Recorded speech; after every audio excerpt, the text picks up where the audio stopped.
يا رب بقى الهديه اللي انا جايبها دي تعجب اسماء. ده منظر حرام عليك، حرام عليك اللي انت عملته فيها ده. لا اشوف بنتي. لا يلا بنتك مين؟ بنتك مين يا ابو مين؟ ده منظر.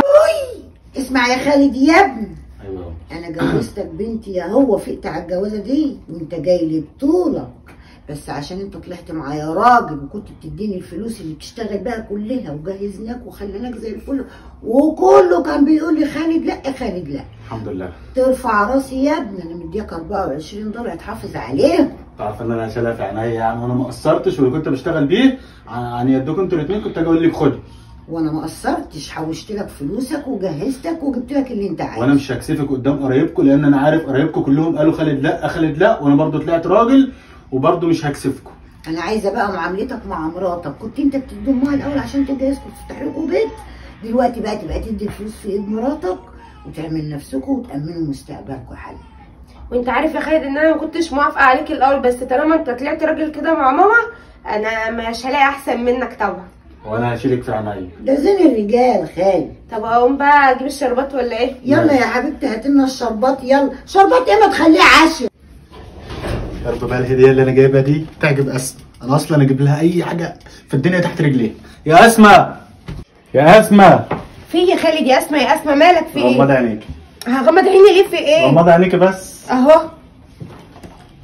ايه ده يا خالد؟ الله جبت لك ورشتين دهب وخاتم وقالب بقى جميل اهو. بجد يا خالد؟ ربنا يخليك ليا احسن زوج في العالم وما يحرمنيش منك ابدا. انا عمري ما اضحك الناس علينا، كل اللي قالوا ان خالد بلاش تجوزوه بنتكم انا هبص اراهن، يعني اراهن ان الناس دي فشلت وان انا اللي كنت صح واعرف احافظ على بيتي.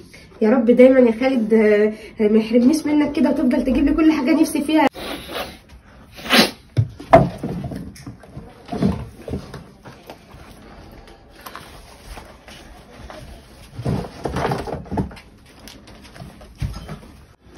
بقول لك يا خالد، انا جايب لك بقى المره دي صنف مفيش بعد. انا جايب لك ايه بقى؟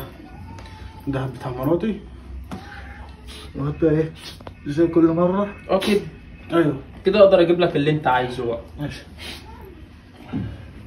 بس عشان الحاجه دي ما بتتشافش. الحاجه دي بقى اسمها الخفاش، هتعلم معاك. ماشي. تعوز مني انا اي حاجه؟ سلام يا اخويا.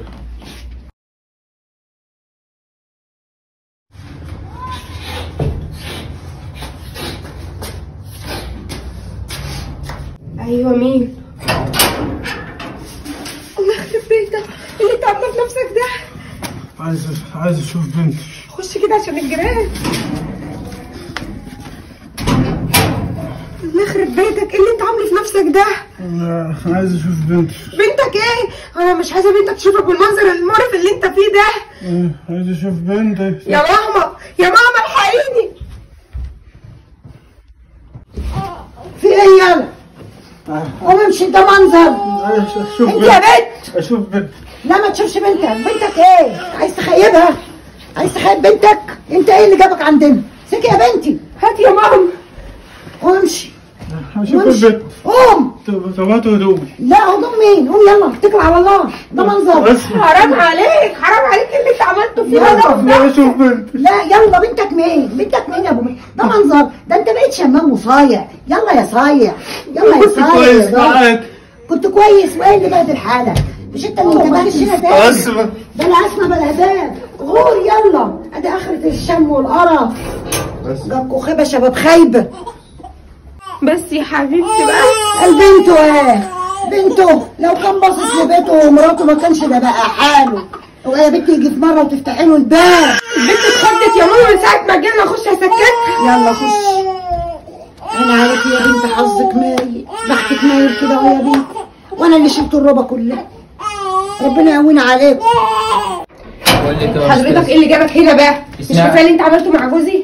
اسمع بس مني الكلمتين دول عشان اخد بعض وامشي. اتفضل جوزك قول. دلوقتي بقى في حاله وحشه وعمال يقول بنتي ومراتي وانا اللي خربت بيتي وهينهبل في المستشفى.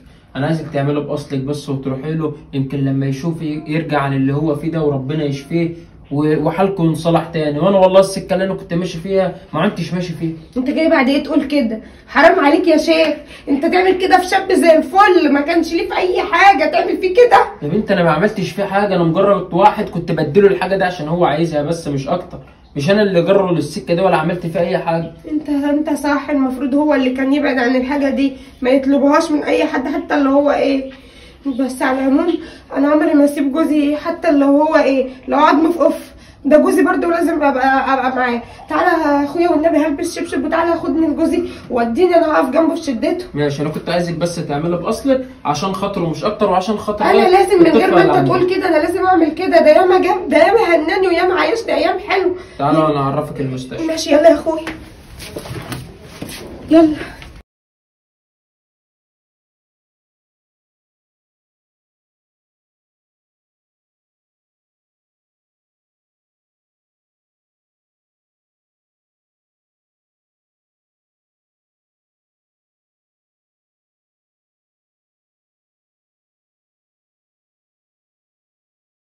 يا رب الفكره بقى تكون عجبتكم، ما تنسوش تدونا لايك. ولو انت مكاني كنت هتعملي ايه؟ طبعا الزوجه الاصيله يا جدعان هي اللي هتقف جنب جوزها في شدته في الوقت الصعب، وفي الوقت الصعب وفي محنته طبعا.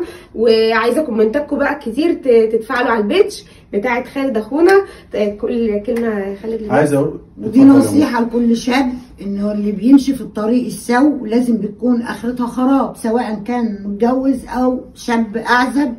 فاحنا بنقول لا يصح الا الصحيح. طبعا الطريق اللي خالد اتبعه في المسلسل اللي احنا عملناه ده ممنوع طبعا شرعا ودينا، ممنوع على الاطلاق، لان احنا ديننا اخلاق ودي ما يتوفاش مع الاخلاق بتاعتنا. وعايز اقول لكل شاب جدع، حافظ على بيتك. انت راجل اتجوزت او مش متجوز، حافظ على بيتك، حافظ على صحتك، واختار دايما الصاحب اللي بتمشي معاه. دايما بيقولوا الصاحب ساحب، دايما الكلمه دي مش وخلاص. فاختار الصاحب اللي تمشي معاه، لان في صاحب ممكن يجرك لطريق ما تعرفش ترجع منه تاني يا صاحبي، وتلاقي حياتك كلها اتخربت.